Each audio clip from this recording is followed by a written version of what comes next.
주님의 평강이 함께 하시길 기원합니다. 사회생활을 하다 보면 화나는 일을 많이 겪게 됩니다. 그렇다고 그때마다 화를 낼 수도 없고 참고 있자니 분노가 치밀어서 견디기가 쉽지 않은 것입니다. 참는 것이 얼마나 힘든지 성경도 이렇게 말씀하고 있습니다. 노하기를 더디하는 자는 용사보다 낫고 자기 마음을 다스리는 자는 성을 빼앗는 자보다 낫다.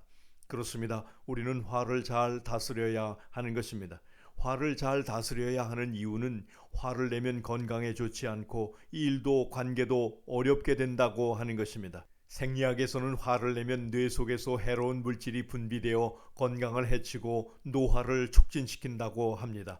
따라서 마음의 평정심을 잃지 않는 것이 중요한 건강법 중에 하나여서 프랑스 철학자 알랭은 항상 유쾌한 기분을 잃지 않는 것이 가장 좋은 건강법이고 최고로 인생을 즐기는 비결이라고 말합니다.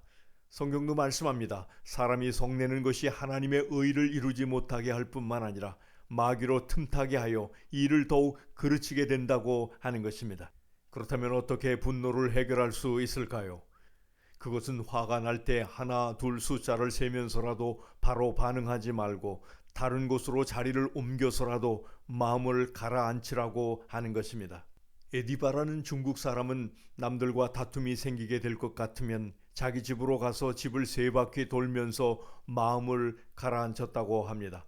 젊어 가난할 때도 그랬고 나이 들어 부자가 되어서도 그렇게 했다고 하는 것입니다. 이런 모습을 본 손자가 왜 그렇게 하시느냐고 물었을 때 그는 말하기를 젊었을 때 그렇게 한 것은 내 땅이 이렇게 작은데 남한테 화내고 싸울 시간이 어디 있어 하면서 화를 가라앉히고 그 열정을 일하는 데 쏟아 부을 수 있었단다.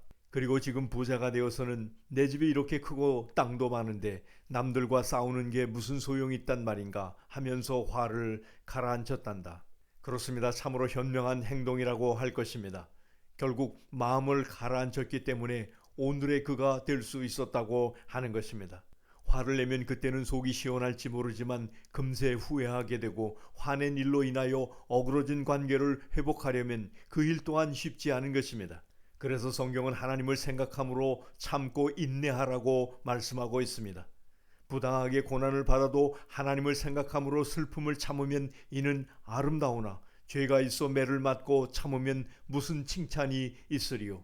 그러나 선을 행함으로 고난을 받고 참으면 이는 하나님 앞에 아름다우니라. 그렇습니다. 바라기는 견디고 인내하심으로 관계의 은총을 누리시기를 주님의 이름으로 축원합니다.